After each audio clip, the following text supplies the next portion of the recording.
बिस्मिल्लाहिर्रहमानिर्रहीम। अस्सलाम वालेकुम स्टूडेंट्स, मैं हूं हसन फरीद, आपका फिजिक्स टीचर।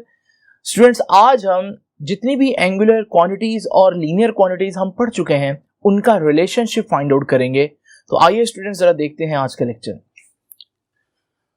स्टूडेंट्स, जैसे कि मैंने आपको बताया कि आज का हमारा आर्टिकल क्या है कि जितनी भी लीनियर क्वांटिटीज हमने चैप्टर नंबर 3 में पढ़ी थी उनमें क्या क्या आता था। उनमें आता था लीनियर डिस्प्लेसमेंट। याद है लीनियर डिस्प्लेसमेंट हम कैसे मेजर करते थे? मीटर्स में, और इसका सिंबल था हमारे पास एस, डिस्टेंस या डिस्प्लेसमेंट कह देता हूं। और फिर हमारे पास लीनियर वेलोसिटी थी जो कि v है, और फिर हमारे पास लीनियर एक्सेलरेशन था जो कि a होता है। तो ये तीन फिजिकल क्वांटिटीज थी जो लीनियर क्वांटिटीज थी। और इस चैप्टर में हम लोगों ने सर्कुलर पाथ में घूमती हुई चीज का एंगुलर डिस्प्लेसमेंट पढ़ा,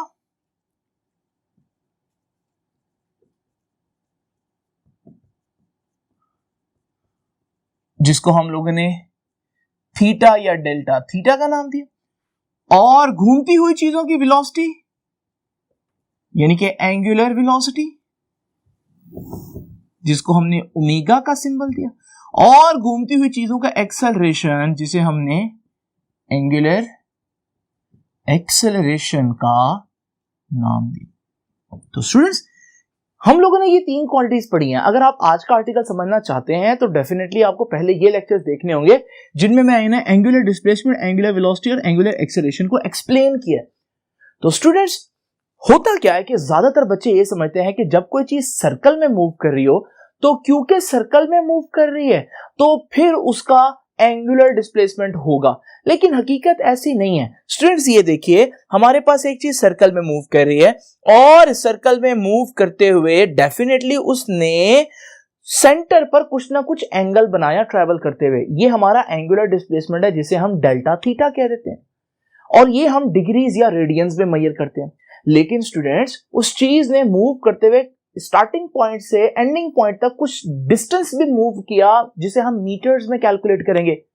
तो ये जो हमारे पास आ गया ये लीनियर डिस्टेंस है या डिस्प्लेसमेंट है। तो इसे हम कहेंगे कि जब कोई चीज सर्कल में मूव करती है तो उसके एंगुलर डिस्प्लेसमेंट भी होता है और उसका लीनियर डिस्प्लेसमेंट भी होता है। लेकिन समटाइम्स हम एंगुलर डिस्प्लेसमेंट के बारे में ज्यादा कॉन्शियस होते हैं और हम एंगुलर डिस्प्लेसमेंट जो है वो फाइंड आउट करते हैं, लेकिन इसका हरगिज ये मतलब नहीं है कि उस बॉडी का लीनियर डिस्प्लेसमेंट नहीं होता। तो स्टूडेंट्स, क्योंकि अब इन तीनों चीजों की रिलेशंस हम लोगों ने देखने हैं, सबसे पहले हम पहली क्वांटिटी का रिलेशन देखते हैं, और वो क्या है कि रिलेशनशिप बिटवीन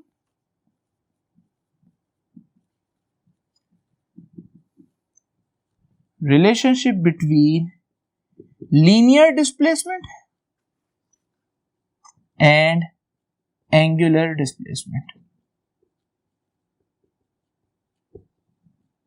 तो ये पहली चीज है जो हम लोगों ने आज देखनी है। रिलेशनशिप फाइंड आउट करना है लीनियर डिस्प्लेसमेंट का और एंगुलर डिस्प्लेसमेंट का, यानी कि लीनियर डिस्प्लेसमेंट s और एंगुलर डिस्प्लेसमेंट थीटा। स्टूडेंट्स, इसके लिए पहले तो हम एक डायग्राम बनाएंगे जिसमें मैं आपको बताऊंगा कि एक ऑब्जेक्ट है जिसे मैं कह देता हूं पॉइंट P पर है, और ये कुछ डिस्टेंस ट्रैवल करते हुए यहां तक आ गया, और इसने इस दौरान जो एंगल ट्रैवल किया सेंटर पर उसे मैं कह देता हूं कि ये डेल्टा थीटा है जो हमारा एंगुलर डिस्प्लेसमेंट है। और उसने यहां से यहां तक ये जो डिस्टेंस ट्रैवल किया है ये उसका लीनियर डिस्टेंस है, ये मीटर्स में कैलकुलेट होता है, इसे हम डेल्टा एस कहते हैं।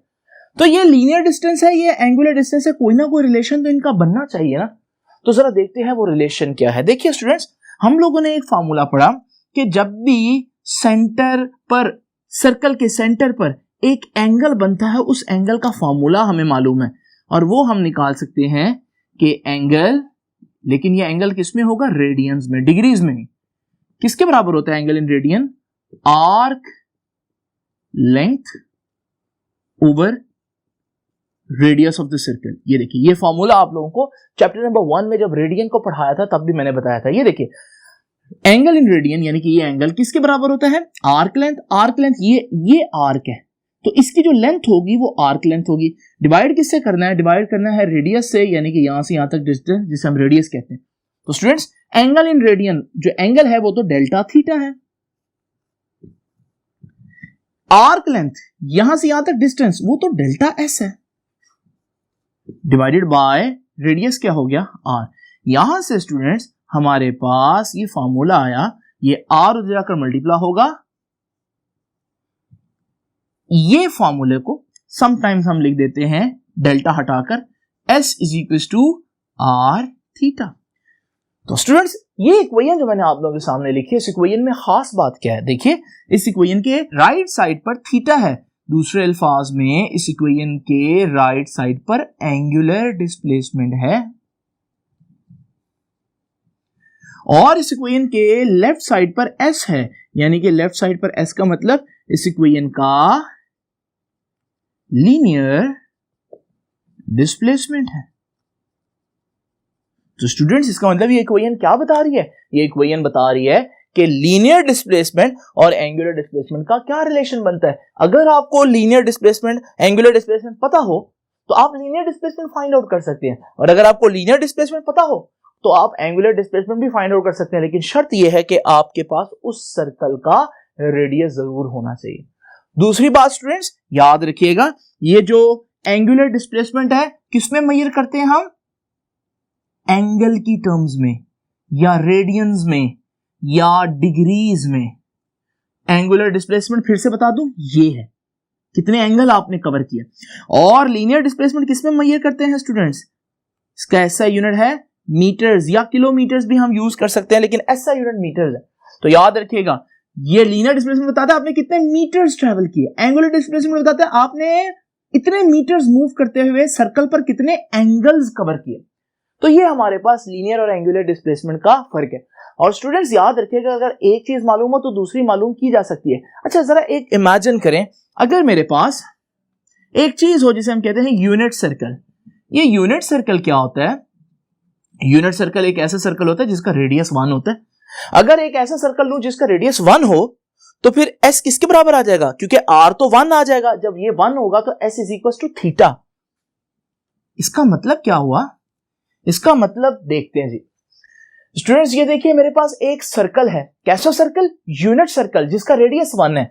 अगर इस सर्कल के अंदर कोई चीज मूव करे तो जितना उसका लीनियर डिस्प्लेसमेंट होगा उतना ही उसका एंगुलर डिस्प्लेसमेंट होगा। तो अब जरा देखिए, इमेजिन करें कि ये एक ऑब्जेक्ट है जिसने मूव किया 1 मीटर, ये इसका लीनियर डिस्प्लेसमेंट है। अगर इसने 1 मीटर मूव किया तो इसने एंगल जो बनाया होगा सर्कल पर वो भी 1 रेडियन ही होगा, यानी कि जितना लीनियर डिस्प्लेसमेंट उतना एंगुलर डिस्प्लेसमेंट। अगर वो 2 मीटर्स करेगा तो फिर 2 रेडियन, और इस तरह से हमारे पास ये सिस्टम चलेगा। तो स्टूडेंट्स ये बात आप लोगों ने याद रखनी कि यूनिट सर्कल में जितना ये इतना ये। दूसरी बात, ये इक्वेशन कब वैलिड है, ये इक्वेशन तब वैलिड है स्टूडेंट्स जब थीटा किसमें लेना आपने, रेडियंस में। अगर आप डिग्री में लेंगे तो इस इक्वेशन के आंसर ठीक नहीं आएंगे। दूसरी इंपॉर्टेंट बात, तो हमारे पास जब कोई चीज सर्कल में मूव कर रही है उसके दो किस्म के डिस्प्लेसमेंट्स हुए, एक लीनियर डिस्प्लेसमेंट, एक एंगुलर डिस्प्लेसमेंट। आइए जरा देखते हैं कि दोनों की डायरेक्शन कहां होगी स्टूडेंट्स।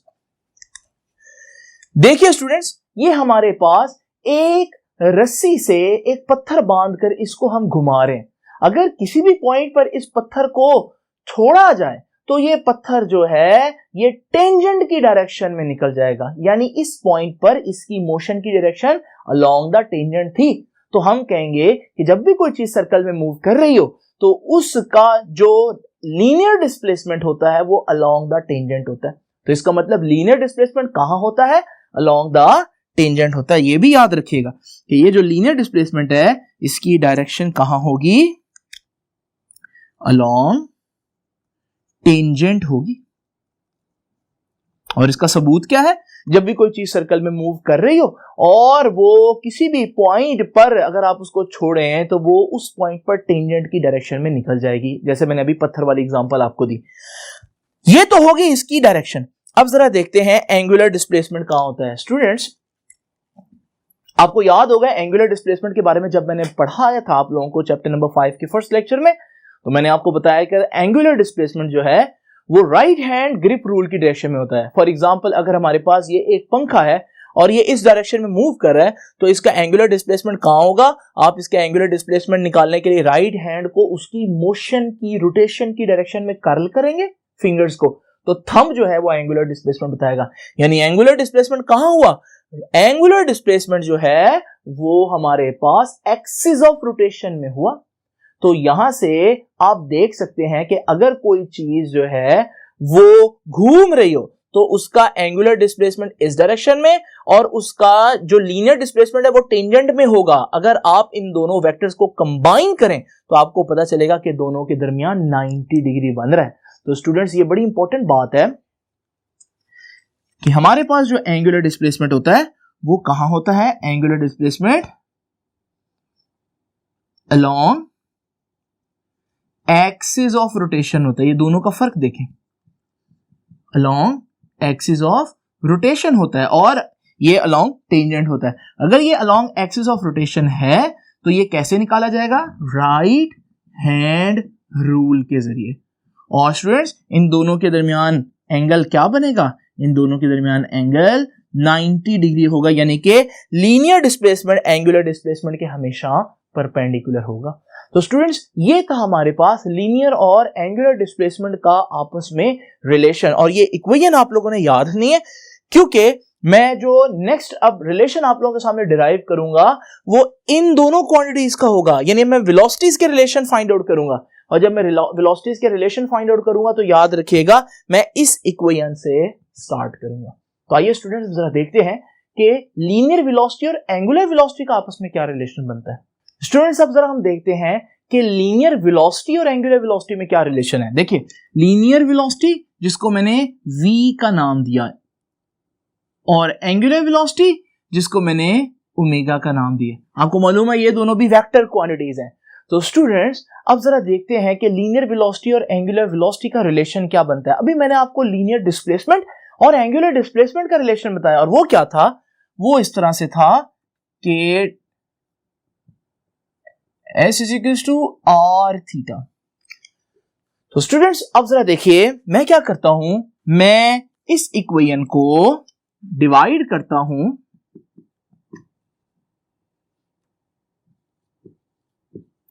टाइम से दोनों तरफ। जब मैं डिवाइड करूंगा टाइम से दोनों तरफ तो ये देखिए ये बन जाएगा delta S over del T और ये बन जाएगा r delta theta as it is, नीचे आ जाएगा डेल T। तो मैंने दोनों तरफ डिवाइड कर दिया टाइम से। क्यों डिवाइड किया? क्योंकि स्टूडेंट्स याद रखिएगा ये डिस्टेंस है, डिस्टेंस को जब टाइम से डिवाइड करें तो वेलोसिटी बन जाती है। इसी तरह से ये एंगुलर डिस्प्लेसमेंट है, जब इसको टाइम से डिवाइड करूंगा तो एंगुलर वेलोसिटी बन जाएगी। तो यहां पर हमारे पास ये एंगुलर जो है हमारे पास वेलोसिटी बन गई। लेकिन स्टूडेंट्स याद रखिएगा ये डिस्टेंस है, डिस्टेंस हमारे पास एक स्केलर क्वांटिटी है। हम यहां वेलोसिटीज की बात कर रहे हैं, वेलोसिटीज वेक्टर क्वांटिटीज हैं। तो जरा देखते हैं यहां पर एक छोटा सा इश्यू है जिसको हमने रिजॉल्व करना है। देखिए स्टूडेंट्स हमारे पास पॉइंट ए से पॉइंट बी तक अगर आप इस पाथ से जाएं तो हम कहेंगे कि ये डिस्टेंस है क्योंकि कर्व पाथ है। लेकिन अगर आप पॉइंट ए से पॉइंट बी तक स्ट्रेट जाएं तो फिर ये जो स्ट्रेट पाथ आता है इसे हम बोलते हैं डिस्प्लेसमेंट। वो जो ऊपर वाला पाथ है कर्व वाला उसको डिस्प्लेसमेंट नहीं कह सकते। तो जस्ट इमेजिन करें अगर एक पॉइंट सर्कल में है और वो मूव करता है तो क्या मैं उसका जो डिस्टेंस है मैं उसको डिस्प्लेसमेंट कह सकता हूं? हरगिज नहीं, क्योंकि ये कर्व पाथ है। अब इसका क्या किया जाए? इसका तरीका यह है कि स्टूडेंट्स आप बजाय बहुत ज्यादा एंगल चेंज करने के आप थोड़ा सा एंगल चेंज करें, इतना कम एंगल चेंज करें कि वो जो आपके पास कर्व है वो इतनी छोटी हो जाएगी कि वो ऑलमोस्ट एक स्ट्रेट पाथ बन जाएगा और फिर हम उसको क्या कह सकते हैं कि डिस्प्लेसमेंट बन गया ये। लेकिन स्टूडेंट्स इतना कम एंगल तब ही कवर होगा जब हम टाइम ड्यूरेशन बहुत थोड़ी रखें, इतनी थोड़ी कि टाइम अप्रोच करे 0 को। तो याद रखिएगा मैं अब यहां पर क्या करूंगा कि लिमिट लगाऊंगा दोनों तरफ। सपोज करूंगा ये बात कि लेट डेल्टा टी अप्रोचेज 0 कि टाइम इंटरवल आप इतना थोड़ा लें कि टाइम इंटरवल क्या बन जाए, टाइम इंटरवल 0 को अप्रोच करे। जब 0 को अप्रोच करेगा तो हमारे पास डिस्टेंस इतना थोड़ा ट्रेवल होगा कि ऑलमोस्ट स्ट्रेट हो जाएगा, और फिर वो डिस्टेंस नहीं बल्कि क्या कहलाएगा, डिस्प्लेसमेंट। और जब वो डिस्प्लेसमेंट बन जाएगा तो ये एक्सप्रेशन क्या बन जाएगा, rate of change of displacement. और rate of change of displacement तो वेलोसिटी होती है, लेकिन कौन सा डिस्प्लेसमेंट, लीनियर डिस्प्लेसमेंट। तो rate of change of linear displacement linear velocity होगी स्टूडेंट्स। तो याद रखिएगा ये जो एक्सप्रेशन है delta S over delta T, ये वेलोसिटी बन गई क्योंकि डिस्टेंस ओवर टाइम है। लेकिन अगर आप लिमिट लगा दें तो ये डिस्प्लेसमेंट ओवर टाइम है, और डिस्प्लेसमेंट ओवर टाइम जो है वो लीनियर वेलोसिटी होती है। और स्टूडेंट्स ये आर एज इट इज रहेगा। अब क्योंकि मैंने लिमिट लगाई है डेल्टा टी अप्रोचेस 0, आपको पहला लेक्चर याद आया होगा जिसमें मैंने क्या कहा था, अगर टाइम इंटरवल बहुत थोड़ा हो तो इसको भी वेक्टर कंसीडर किया जा सकता है। ये भी अब एंगुलर डिस्प्लेसमेंट है, तो rate of change of angular displacement क्या बना, एंगुलर वेलोसिटी। बिल्कुल इसी तरह जैसे rate of change of linear displacement linear velocity होती है। तो यहां पर मैं v equals to r omega जो है ये आ जाएगा, इसकी जगह एंगुलर वेलोसिटी आ गई। तो ये हमारे पास रिलेशन आ गया। जरा स्टूडेंट्स देखते हैं इस रिलेशन में खास बात क्या है। अगर आप देखें इस रिलेशन के लेफ्ट साइड पर आपको v नजर आ रहा है, दूसरे अल्फाज में आपको क्या नजर आ रहा है, लीनियर वेलोसिटी। और अगर आप इधर की बात करें तो आपको ओमेगा नजर आ रहा है, मतलब एंगुलर वेलोसिटी। तो स्टूडेंट्स ये इक्वेशन में फिर क्या खास बात हुई कि ये इक्वेशन आपको रिलेशन बता रही है लीनियर वेलोसिटी के और एंगुलर वेलोसिटी के दरमियान। और हमारा यही आर्टिकल था कि relationship between linear and angular velocities. पहले हमने डिस्प्लेसमेंट का रिलेशन निकाला था, तो उस इक्वेशन से ही हमने ये सारी चीज डिराइव की है। नाउ स्टूडेंट्स जो इंपॉर्टेंट बात है नोट करने वाली वो ये है कि लीनियर वेलोसिटी हम किस में मेजर करते हैं, लीनियर वेलोसिटी मेजर करते हैं मीटर्स पर सेकंड, कि एक बॉडी एक सेकंड में कितने मीटर्स ट्रैवल कर रही है।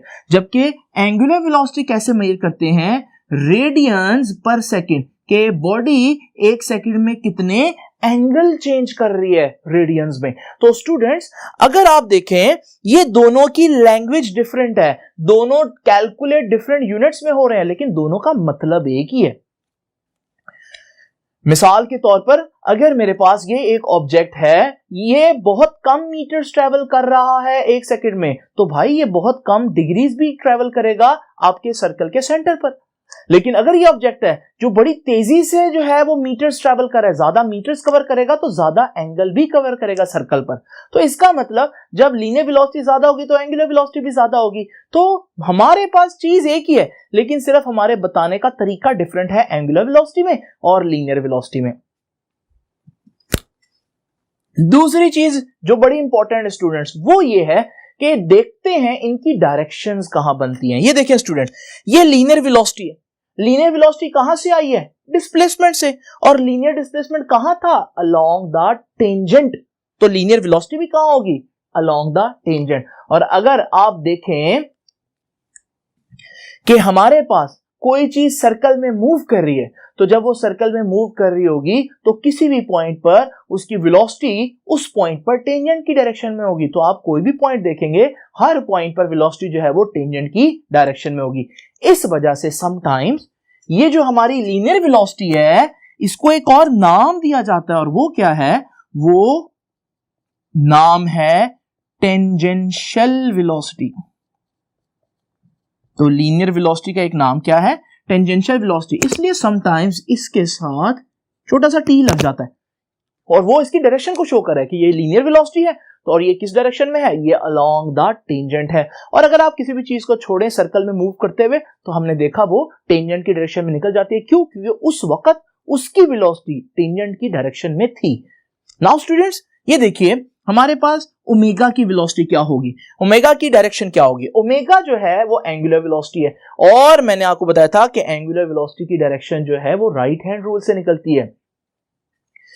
इसका मतलब ये हुआ स्टूडेंट्स कि हमारे पास अगर ये पंखा है और ये इस तरह से मूव कर रहा है, आप राइट हैंड रूल लगाएं, उसकी डायरेक्शन में फिंगर्स को कर्ल करें तो अंगूठा एंगुलर वेलोसिटी की डायरेक्शन बताएगा। तो इसका मतलब एंगुलर वेलोसिटी भी एक्सिस ऑफ रोटेशन में है, यानी कि राइट हैंड रूल में है। तो याद रखिएगा कि एंगुलर वेलोसिटी जो है वो कहां होती है, along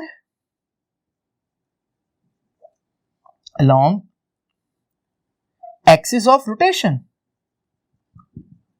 और निकाली कैसे जाती है, by using right hand rule, जिसका दूसरा नाम राइट हैंड ग्रिप रूल, क्योंकि आप इस तरह से ग्रिप कर रहे हैं उसको। और तीसरा इसका नाम था स्क्रू रूल, क्योंकि इसी रूल्स के जरिए हम स्क्रूज खोलते हैं। और मैंने आप लोगों को चैप्टर नंबर 5 के पहले लेक्चर में ये बात बताई है। अगर आप इसको समझना चाहते हैं तो आप पहले लेक्चर को लाजमी देखें। हाँ स्टूडेंट्स, इसकी डायरेक्शन कहां होती है, हम लोगों ने देखा कि इसकी डायरेक्शन होती है अलोंग टेंजेंट।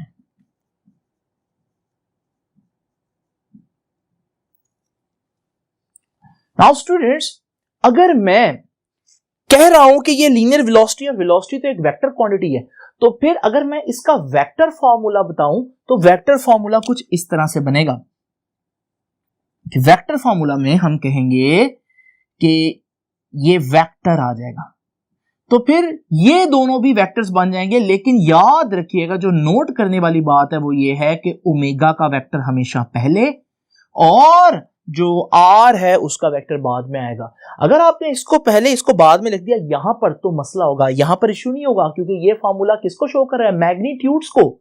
लेकिन ये वेक्टर फॉर्म है, वेक्टर फॉर्म जो है वो क्रॉस प्रोडक्ट आ रहा है। और आपको याद है, मैंने आपको बताया था चैप्टर नंबर 2 में, क्रॉस प्रोडक्ट कॉम्यूटेटिव नहीं होता, यानी ए क्रॉस बी का आंसर बी क्रॉस ए के बराबर नहीं आता। इस तरह से एक ओमेगा क्रॉस आर और आर क्रॉस ओमेगा एक चीज नहीं होगी। तो ये फॉर्मूला इसी तरह से ही लिखना है। नाउ स्टूडेंट्स, ये जो मैंने अभी आप लोगों के सामने बात की है, जरा देखते हैं एक और इंपॉर्टेंट चीज। ये देखिए, अब हमारे पास वही पाथ है सर्कुलर, और हमारे पास एक चीज जो है वो सर्कुलर पाथ में मूव कर रही है। जरा जल्दी से बताएं इसकी लीनियर वेलोसिटी कहां होगी, तो स्टूडेंट्स अलोंग टेंजेंट। और फिर हमारे पास इसकी एंगुलर वेलोसिटी कहां होगी, तो राइट हैंड रूल से इसकी angular velocity axis of rotation में आएगी। और जरा दोनों वेक्टर्स को कंबाइन करके देखें कि इसकी डायरेक्शन क्या बन रही है, तो ये एक दूसरे पर परपेंडिकुलर हैं। तो यहां से हमने ये सीखा कि बिल्कुल उसी तरह से जिस तरह से लीनियर डिस्प्लेसमेंट और एंगुलर डिस्प्लेसमेंट एक दूसरे के वेक्टर थे, एक दूसरे के परपेंडिकुलर थे, क्योंकि ये कहां पर है, टेंजेंट में, और वो एक्सिस ऑफ रोटेशन में। बिल्कुल इसी तरह से ये भी टेंजेंट और ये एक्सिस ऑफ रोटेशन में है, तो ये भी एक दूसरे पर हमेशा क्या होंगे, परपेंडिकुलर होंगे, लीनियर वेलोसिटी और एंगुलर वेलोसिटी। तो स्टूडेंट्स, अभी तक जो हम लोगों ने पढ़ा, एक दफा मैं उसको कंबाइन कर देता हूं। ये देखिए, तो हमारे पास ये ऑब्जेक्ट जो है वो सर्कुलर पाथ में मूव कर रहा है। तो अभी जरा देखिए, एंगुलर डिस्प्लेसमेंट और एंगुलर वेलोसिटी दोनों राइट हैंड रूल लगाएंगे, तो दोनों के लिए राइट हैंड रूल लगेगा, तो दोनों एक्सिस ऑफ रोटेशन में। और इसी तरह से लीनियर डिस्प्लेसमेंट और लीनियर वेलोसिटी टेंजेंट में होंगे, तो दोनों का एक ही टेंजेंट है। यानी कि लीनियर क्वांटिटीज आप देख रहे हैं टेंजेंट की डायरेक्शन में आ रही हैं, और एंगुलर क्वांटिटीज जो है वो एक्सिस ऑफ रोटेशन में आ रहे हैं। अब हमारे पास जो है तीसरी चीज जो एक्सेलरेशन है, आइए देखते हैं उसका क्या रिलेशन बनता है स्टूडेंट्स। नाउ स्टूडेंट्स, जरा देखते हैं आज की लास्ट रिलेशनशिप, और वो किस किस के दरमियान है, लीनियर एक्सेलरेशन और एंगुलर एक्सेलरेशन, यानी कि ए के दरमियान और अल्फा के दरमियान। अब जरा इन दोनों का रिलेशनशिप देखते हैं, ये भी बहुत इंपॉर्टेंट है। अभी जो लास्ट इक्वेशन मैंने आप लोगों के सामने लिखी थी स्टूडेंट्स, वो क्या थी, ये देखिए, मैंने लिखा था कि भाई हमारे पास S is equal to r theta था, राइट। और फिर मैंने क्या किया था, मैंने दोनों तरफ डिवाइड किया टाइम से, तो by dividing delta T on both sides, दोनों तरफ मैंने डेल्टा टी से डिवाइड किया। ये इक्वेशन क्या बन गई थी, delta S divide by delta T, और यहां आर एज इट इज, ये delta theta divided by delta T. अब मैंने बताया था कि ये डेल्टा एस है, ये डिस्टेंस है। इसको डिस्प्लेसमेंट बनाने के लिए मुझे क्या करना पड़ेगा, मुझे टाइम इंटरवल बहुत छोटा करना पड़ेगा, तो फिर हमारे पास वो कर्व लाइन स्ट्रेट बन जाएगी। तो यहां पर ये बात मैं इस तरह से लिखूंगा कि let delta T approach zero. जब हम डेल्टा टी अप्रोच करेंगे जीरो को, तो ये डिस्प्लेसमेंट बन जाएगा, और डिस्प्लेसमेंट ओवर टाइम क्या बनता है, वेलोसिटी। और ये एंगुलर डिस्प्लेसमेंट ओवर टाइम बन जाएगा, ये बन जाएगा एंगुलर वेलोसिटी। ये चीज मैं आपके सामने ऑलरेडी डिराइव कर चुका हूं। अब एक्सेलरेशन निकालना है। एक्सेलरेशन क्या होता है, वेलोसिटी में चेंज। तो स्टूडेंट्स, अब मुझे क्या करना पड़ेगा, मुझे ये वेलोसिटी है इसको भी टाइम से डिवाइड करना पड़ेगा। मैं यहां डेल्टा लगा देता हूं और मैं दोनों तरफ फिर से टाइम से डिवाइड कर देता हूं। तो by dividing delta T on both sides. अब जरा देखें, जब मैं दोनों तरफ डेल्टा टी से डिवाइड करूंगा ये delta we over delta T हो जाएगा और ये आ जाएगा आर डेल्टा ओमेगा, यहां भी डेल्टा टी आ जाएगा। तो दोनों तरफ मैंने डेल्टा टी लगा दिया। नाउ स्टूडेंट्स ये क्या बन गया, delta we over delta T, change in velocity over time, rate of change of velocity बन गया। और rate of change of velocity तो एक्सेलरेशन होता है बच्चे। और फिर हमारे पास आर एज इट इज, और ये क्या बन गया, ये rate of change of angular velocity, और एंगुलर वेलोसिटी का जो चेंज है वो अल्फा होता है। तो ये हमारे पास इक्वेशन बन गई।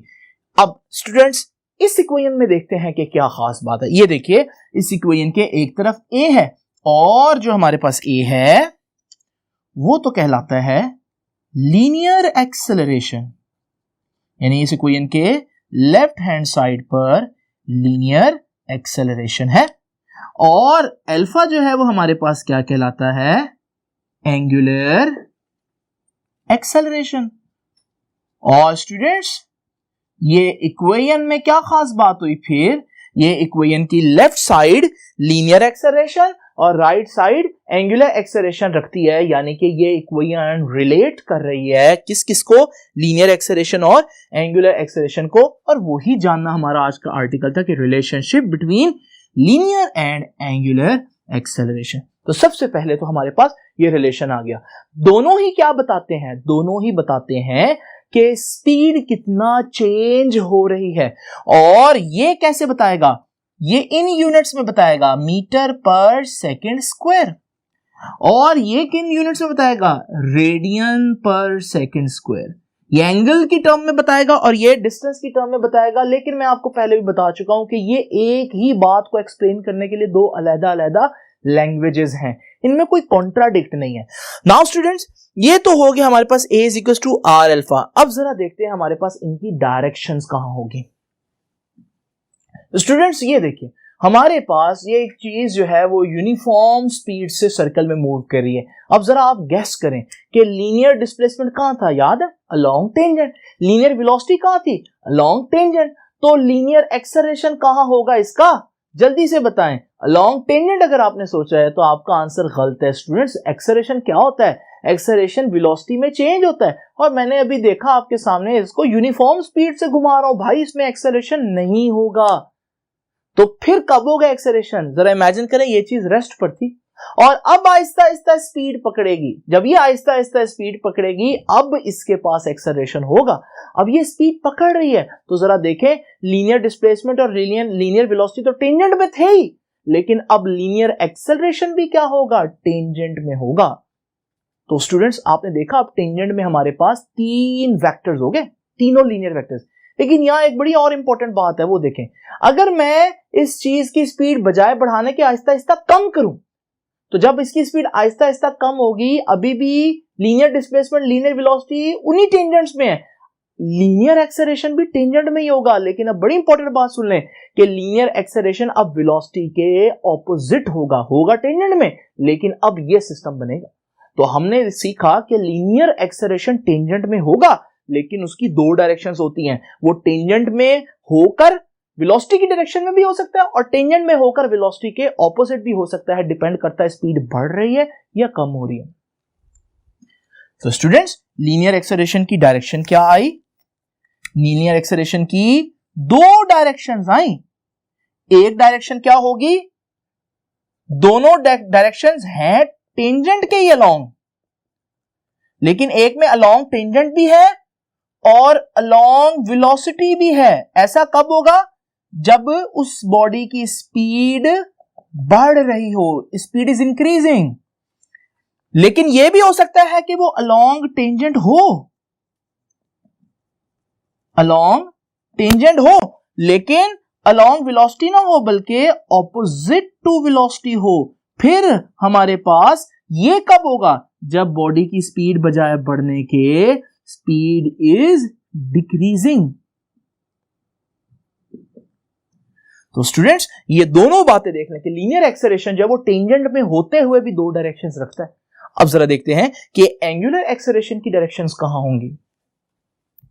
ये देखिए हमारे पास स्टूडेंट्स वही चीज जो है वो रोटेट कर रही है और मैं कहता हूं कि बताएं एंगुलर एक्सेलरेशन कहां होगा। अगर आप लोगों ने इस दफा गेस कर लिया हो तो बिल्कुल ठीक गेस किया होगा कि एंगुलर एक्सेलरेशन जो है वो नहीं होगा, क्योंकि चीज एक ही स्पीड से घूम रही है। तो इस सूरत में वेलोसिटी तो चेंज नहीं हो रही और एंगुलर एक्सेलरेशन क्या होता है, rate of change of angular velocity होती है। तो यहां पर हमारे पास एंगुलर एक्सेलरेशन नहीं होगा। अब जरा देखिए अगर इस चीज की स्पीड आहिस्ता आहिस्ता बढ़े तो फिर याद है एंगुलर डिस्प्लेसमेंट कहां होगा, एंगुलर डिस्प्लेसमेंट तो राइट हैंड रूल में ऊपर, एंगुलर वेलोसिटी कहां होगी, राइट हैंड रूल में ऊपर। तो एंगुलर एक्सेलरेशन भी राइट हैंड रूल में ही होगा और ऊपर ही होगा, यानी एंगुलर वेलोसिटी की डायरेक्शन में होगा। कब, अगर स्पीड बढ़ रही हो।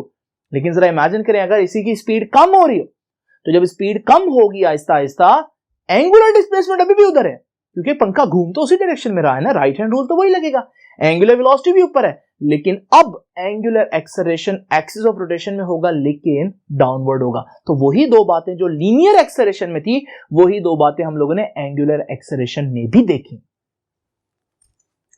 तो स्टूडेंट्स याद रखिएगा कि हमारे पास एंगुलर एक्सेलरेशन की भी दो डायरेक्शंस हैं।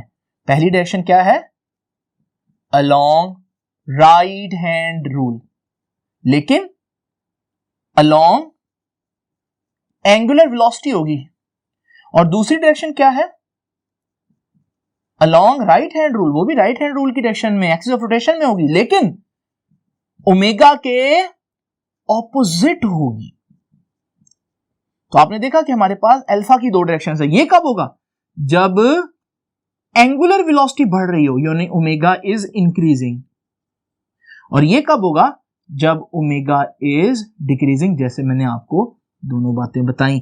तो स्टूडेंट्स आप लोगों ने देखा कि हमारे पास दो दो डायरेक्शंस हैं एक्सेलरेशन और एंगुलर एक्सेलरेशन की, लेकिन दोनों डायरेक्शंस लीनियर एक्सेलरेशन की हैं तो टेंजेंट में ही। तो इसलिए आपको इसके साथ भी एक छोटा सा टी नजर आएगा और इसका मतलब क्या है कि ये जो लीनियर एक्सेलरेशन है ये कहां होता है, ये अलोंग दी टेंजेंट होता है स्टूडेंट्स। तो ये था हमारे पास थोड़ा सा दोनों की डायरेक्शंस का भी। तो अब आप लोगों ने देख लिया स्टूडेंट्स कि जब आपके पास तीनों क्वांटिटीज हो तो तीनों क्वांटिटीज की डायरेक्शंस का पता होना बहुत जरूरी है। और तीनों डायरेक्शंस का एक दफा मैं फिर बता देता हूं ताकि आपको भूले ना। स्टूडेंट्स आपकी आसानी के लिए मैं यहां तीन केसेस बना देता हूं। पहला केस है यूनिफॉर्म सर्कुलर मोशन। ये यूनिफॉर्म सर्कुलर मोशन क्या होता है, ये भी सर्कुलर मोशन होती है, रोटेशन होती है। यूनिफॉर्म क्या है, इसमें स्पीड, कि स्पीड कांस्टेंट रहेगी। मिसाल के तौर पर ये पंखा जो है वो कांस्टेंट स्पीड से मूव कर रहा है। आइए जरा देखते हैं कि हमारे पास ये 6 क्वांटिटीज कहां होंगी। Linear displacement tangent, linear velocity कहां होगी, अलोंग टेंजेंट, और लीनियर एक्सेलरेशन कहां होगा, नहीं होगा क्योंकि कांस्टेंट स्पीड से मूव कर रहा है ना, तो वेलोसिटी चेंज नहीं हो रही। इसी तरह से अगर मैं देखूं कि यहां पर एंगुलर डिस्प्लेसमेंट कहां होगा, राइट हैंड रूल ऊपर को, एंगुलर वेलोसिटी कहां होगी, राइट हैंड रूल ऊपर को, एंगुलर एक्सेलरेशन कहां होगा, नहीं होगा। तो आपने एक और बात भी सीखी कि सर्कल में हमारे पास दो किस्म की डायरेक्शंस होती हैं, या तो चीजें टेंजेंट में होंगी या फिर एक्सिस ऑफ रोटेशन में होंगी। दूसरी बात, अगर ए नहीं है लीनियर एक्सेलरेशन तो अल्फा भी नहीं है एंगुलर एक्सेलरेशन, तो यानी दोनों चीजें एक दूसरे से जुड़ी हुई हैं। अब जरा देखिए स्टूडेंट, अगर दूसरा केस हम डिस्कस करें, केस नंबर 2 ये है कि बॉडी रोटेट कर रही हो लेकिन उसकी स्पीड बढ़ रही हो, पहले में स्पीड नहीं बढ़ी थी। तो ये मेरे पास पंखा है और मैं इसको अचानक से ऑन करता हूं और आहिस्ता आहिस्ता इसकी स्पीड बढ़ना शुरू हो जाएगी। अब जरा देखें, हमारे पास linear velocity, linear displacement tangent, linear velocity tangent, linear acceleration tangent, और उन दोनों की डायरेक्शन में ही होगा। और फिर हमारे पास angular displacement right hand rule ऊपर, angular velocity right hand rule ऊपर, और angular acceleration right hand rule और उन्हीं की डायरेक्शन में यानी ऊपर। अब तीसरा केस क्या हुआ, जब स्पीड कम हो रही हो। जरा देखें, मैं इस पंखे को ऑफ करता हूं, स्पीड कम हो रही है, देखते हैं अब 6 की 6 डायरेक्शन कहां बनेगी। जहां पंखा जा रहा है उसी डायरेक्शन में tangent, linear displacement tangent, linear velocity tangent, linear acceleration tangent, लेकिन वेलोसिटी के ऑपोजिट टेंजेंट। ठीक है स्टूडेंट। फिर इसी तरह से एंगुलर डिस्प्लेसमेंट ऊपर, एंगुलर वेलोसिटी ऊपर right hand rule, angular acceleration right hand rule लेकिन वेलोसिटी की डायरेक्शन में नहीं बल्कि डाउनवर्ड। तो ये हमारे पास बिल्कुल कॉम्प्रिहेंसिव वे में मैंने आपको सारी चीज बता दी जो आपको पता होनी चाहिए। स्टूडेंट जरा देखिए पेज नंबर 104 के ऊपर ये जो पैराग्राफ है, अब हम जरा डिटेल में डिस्कस करेंगे कि इस पैराग्राफ के अंदर क्या लिखा हुआ है। तो स्टूडेंट जरा देखिए, इमेजिन करें कि मेरे पास एक रिजिड बॉडी है, एक सख्त बॉडी है जो एक सर्कुलर पाथ में रोटेट कर रही है। जरा इमेजिन करें कि इस बॉडी के ऊपर दो पॉइंट्स हैं, पॉइंट ए जो सेंटर के ज्यादा करीब है और पॉइंट बी जो सेंटर से थोड़ा सा दूर है। अब मैं इस पूरी बॉडी को सपोज करें 30 डिग्री रोटेट कर देता हूं। जब मैं इसको इतना रोटेट करूंगा तो आप देखेंगे दोनों पॉइंट्स ने सेंटर पर सेम एंगल ट्रेवल किया, यानी कि दोनों का एंगुलर डिस्प्लेसमेंट सेम। लेकिन अगर आप देखें दोनों का लीनियर डिस्प्लेसमेंट सेम नहीं है। जो पॉइंट ए है उसने कम डिस्टेंस ट्रेवल किया है लीनियर, जबकि जो पॉइंट बी जो दूर था उसने ज्यादा डिस्टेंस ट्रेवल किया है। हालांकि एंगुलर डिस्प्लेसमेंट सेम है फिर भी लीनियर डिस्प्लेसमेंट सेम नहीं है। तो याद रखिएगा जब भी हमारे पास एक रिजिड बॉडी हो तो उसके बारे में एक बड़ी इंपॉर्टेंट बात है जो उस पैराग्राफ में है कि for a rigid body all points have same angular displacement, सारे पॉइंट्स का एंगुलर डिस्प्लेसमेंट सेम होगा बट डिफरेंट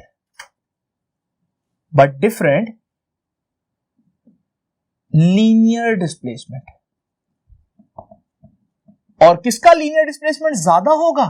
जो पॉइंट दूर होगा उसका लीनियर डिस्प्लेसमेंट ज्यादा होगा। मिसाल के तौर पर अगर आप खाना काबा में तवाफ कर रहे हो तो खाना काबा में जब तवाफ कर रहे होंगे तो आप कहां पर प्रेफर करेंगे कि आप किस पॉइंट पर तवाफ करें? आपकी कोशिश होगी कि जितना काबा के करीब हो उतना बेहतर है, क्योंकि जब काबा के करीब होंगे तो एक चक्कर ही लगेगा लेकिन डिस्टेंस कम ट्रेवल होगा। लेकिन अगर आप काबा से दूर होंगे तो फिर आपका चक्कर जो है वो एक होगा लेकिन उसमें डिस्टेंस बहुत ज्यादा मीटर्स आपको ट्रेवल करने पड़ेंगे।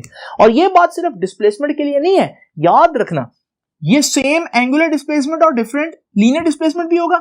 इसी तरह ये सेम एंगुलर वेलोसिटी और लीनियर वेलोसिटी डिफरेंट होगी, और सेम एंगुलर एक्सेलरेशन होगा और लीनियर एक्सेलरेशन डिफरेंट होगा। तो इसका मतलब जब भी कोई चीज हमारे पास सर्कल में मूव कर रही है तो जितने पॉइंट्स हमारे पास करीब होंगे उनकी लीनियर डिस्प्लेसमेंट, लीनियर वेलोसिटी और लीनियर एक्सेलरेशन कम, और जितने पॉइंट्स दूर होंगे उनका लीनियर वेलोसिटी, लीनियर डिस्प्लेसमेंट और लीनियर एक्सेलरेशन ज्यादा होगा। जबकि एंगुलर डिस्प्लेसमेंट और एंगुलर वेलोसिटी और एंगुलर एक्सेलरेशन डिस्टेंस पर डिपेंड नहीं करते, आप जिधर मर्जी हो। अगर वो रिजिड बॉडी है तो आपको आपके डिस्प्ले एंगुलर वेलोसिटीज को, एंगुलर क्वांटिटीज को कोई फर्क नहीं पड़ेगा। अब स्टूडेंट्स आज की आखिरी बात, और वो है equation of motion. Equation of motion किसके लिए? फॉर सर्कुलर मोशन या फॉर रोटेशन। जब चीजें रोटेट कर रही हो तो वो जो न्यूटन की इक्वेशंस थी, आपको याद है न्यूटन की इक्वेशंस? मैं लिख देता हूं फिर से एक दफा। Vf equals to Vi plus AT, S is equals to VIT plus half AT square, और तीसरी इक्वेशन थी 2AS is equals to VF square minus VI square.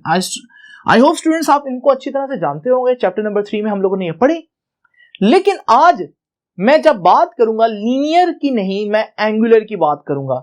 चीजें जब रोटेट कर रही हो तो फिर मैं चाहता हूं कि ये जितने भी linear velocities, linear acceleration, linear distance आए इनकी जगह एंगुलर क्वांटिटीज आए। तो उसका क्या तरीका है? एक तरीका तो सिंपल है। हमने देखा कि भाई लीनियर डिस्प्लेसमेंट का एंगुलर डिस्प्लेसमेंट कौन बनता है? थीटा। और लीनियर वेलोसिटी की जगह एंगुलर वेलोसिटी कौन आ जाती है रोटेशन में? ओमेगा। और लीनियर एक्सेलरेशन की जगह एंगुलर एक्सेलरेशन कौन आ जाता है? अल्फा। स्टूडेंट्स इन्हें कहते हैं कि ये तीनों, इन तीनों के क्या हैं? सुनना जरा ध्यान से, रोटेशनल एनालॉग। आसान अल्फाज में ये इनकी रिप्लेसमेंट है अगर आप रोटेशन में, यानी अगर आपको रोटेशन में कहीं भी एस आए नजर तो उसकी जगह थीटा लिख दें, वी की जगह ओमेगा लिख दें, ए की जगह अल्फा लिख दें।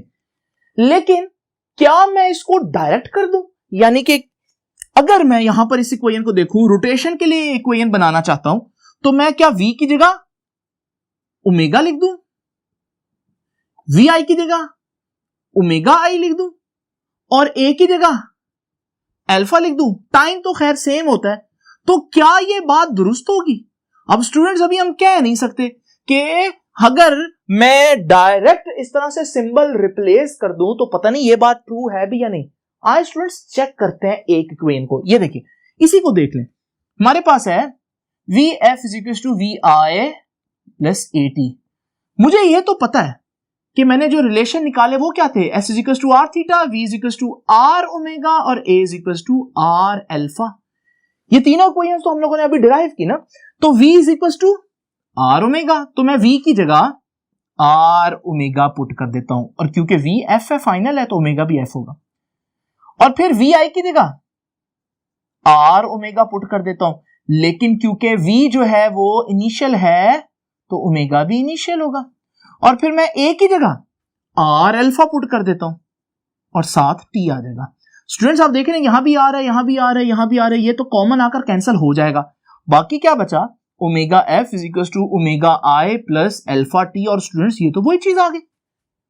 इसका मतलब हालांकि तरीका ये है कि पहले आप वैल्यूज पुट करें और फिर सॉल्व करें और आंसर निकालें, लेकिन आपका आंसर वही आ रहा है जो अगर आप शॉर्टकट में सिंबल्स को रिप्लेस कर दें। तो ये तो बड़ा कमाल हो गया कि मैं बजाय इसमें वैल्यूज पुट करूं, मैं सीधा सीधा कह देता हूं S का सिंबल रिप्लेस कर दो थीटा के साथ, VI का सिंबल, V का सिंबल रिप्लेस कर दो ओमेगा के साथ, half as it is A का सिंबल रिप्लेस कर दो अल्फा के साथ।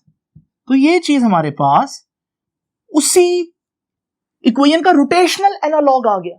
फिर इसी तरह से मैं यहां पर कह सकता हूं ये 2 है, ये A है, A की जगह मैं अल्फा, और ये S है, S की जगह मैं थीटा लगा देता हूं।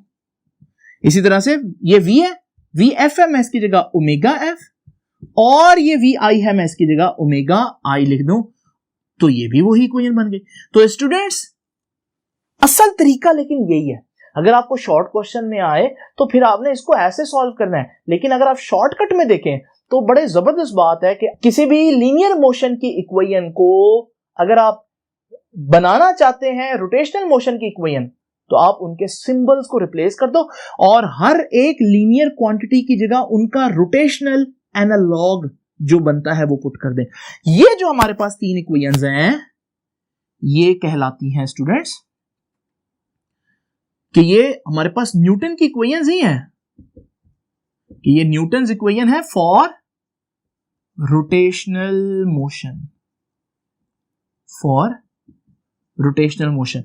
लेकिन एक बात याद रखिएगा, इन इक्वेशंस को लगाने के लिए कुछ कंडीशन है। आपको याद है जब मैंने आपको ये इक्वेशंस पढ़ाई थी, मैंने बताया था इसके लिए भी कुछ कंडीशंस हैं कि बॉडी स्ट्रेट लाइन में चल रही होनी चाहिए, एक्सेलरेशन कांस्टेंट होना चाहिए, और भी कुछ कंडीशंस थी। लेकिन जब आप इनको लगाएंगे तो इनके लिए भी कुछ कंडीशंस हैं। उनमें से एक आपकी बुक ने पेज नंबर 104 की लास्ट 3 लाइनों में डिस्कस किया, वो ये है कि बॉडी का जो एक्सिस ऑफ रोटेशन है ना वो चेंज नहीं होना चाहिए। यानी कि बॉडी जो है उसका एक्सिस ऑफ रोटेशन बिल्कुल स्ट्रेट, अगर इस तरफ है तो इसी तरफ रहे, तो फिर आप इक्वेशंस ऑफ मोशन लगा सकते हैं। अगर एक्सिस ऑफ रोटेशन चेंज हो गया तो फिर मसला हो जाएगा। तो स्टूडेंट्स ये है हमारे पास आज का आर्टिकल जिसमें हम लोगों ने बहुत सी चीजें और बहुत इंपॉर्टेंट चीजें डिस्कस की हैं। तो आपसे मुलाकात होगी अब इंशाल्लाह नेक्स्ट लेक्चर में। तब तक के लिए अल्लाह हाफिज।